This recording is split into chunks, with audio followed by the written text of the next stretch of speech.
আসসালামু আলাইকুম বন্ধুরা, আশা করি সবাই ভালো আছেন। বন্ধুরা, ইন্ডিয়া টুডে একটা রিপোর্ট ছাপা করছে। ইন্ডিয়া টুডেতে একজন ভালো সাংবাদিক, মোটামুটি পরিচিত সাংবাদিক স্বদেশ রয়, তিনি কিছু লিখছেন এই কথা। সারাংশ আমি ছোট্ট করে বলতে চাই। উনি বলতে চাইছেন এইটা যে India out sentiment and India out movement not the same, both are not same, which is pretty much, I believe, same, because first of all we have to think where it's come from, why it's grew up in Bangladesh. This sentiment, it's a narrative, isn't it? Because it's grown up because river, আমাদের যে 54টা নদী, ইন্ডিয়ার যে রকমের 54টা নদীর উপরে India বাদ দিয়ে রেখেছে, বিভিন্ন রকমের বাদ দিয়ে রেখেছে বিভিন্ন অজুহাতে। আমাদেরকে ভারত উপযুক্ত পানির শেয়ার দিচ্ছে না, নদীগুলি শুকিয়ে যাচ্ছে, মরে যাচ্ছে, আমাদের উত্তরাঞ্চল মরুভূমি হওয়ার উপক্রম হয়েছে, মানুষ ফসল ফলাতে পারছে না, কৃষকরা সাফার করতেছে। এটা হচ্ছে একটা রিজন। আর একটা রিজন হচ্ছে বর্ডার কিলিং। আপনারা দেখেন বর্ডার কিলিং কী পর্যায়ে দাঁড়িয়েছে।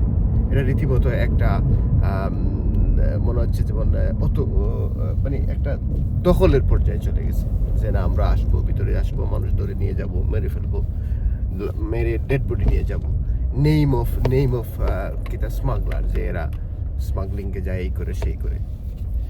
তো স্মাগলিং কি ওয়ান সাইড থেকে হয়? এটা কি সম্ভব? Why is the other side then? What are you guys looking for other side? So if you want to solve it, you should look inside your country as well, because border দুনো পাশে যদি লোক না থাকে তাহলে কিভাবে smuggling হয়? যদি আপনাদের কথাই সত্য হয়, আপনার টুস গুলি করে মেরে ফেলবেন, তার মানে হচ্ছে তো বিএসএফ এর একটা বিজনেস। যখনই বিএসএফ মানুষের কাছ থেকে টাকা পয়সা পায় না বা নিতে পারে না, তখনই এই কার্যক্রম করে। যাই হোক, হচ্ছে সেকেন্ড রিজন।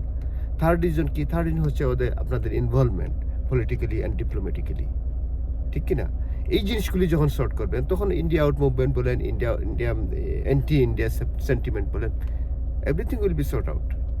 তাছাড়া উনি আবার বলছেন আরেকটা কথা, যে এই মিডিয়া, আমাদের এই ইন্ডিয়া আউট মুভমেন্টটা নাকি মিডিয়া নির্ভর।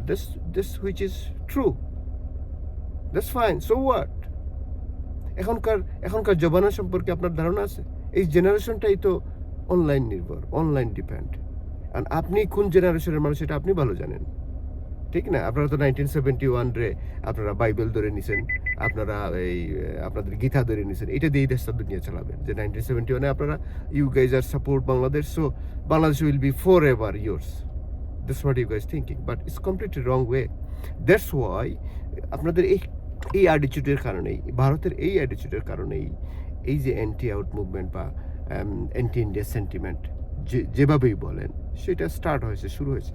এটা শর্ট করার বা সমাধান করার একটাই রাস্তা, সেটা হচ্ছে যে আপনার এই যে 2-3টা জিনিস আছে, বর্ডার কিলিং, নদীতে পানির শেয়ার না দেওয়া, বাংলাদেশকে উপযুক্ত পানির শেয়ার না দেওয়া, তারপরে হচ্ছে যে এই অহেতুক আমাদের সব কিছুতে আপনাদের involvement politically and diplomatically, which is completely unaccepted. And আমাদের এই জেনারেশনটা কমপ্লিটলি আপনাদের এই জিনিসগুলি অ্যাকসেপ্ট করতে পারতেছে না। আপনারা এখানে কাজ করেন।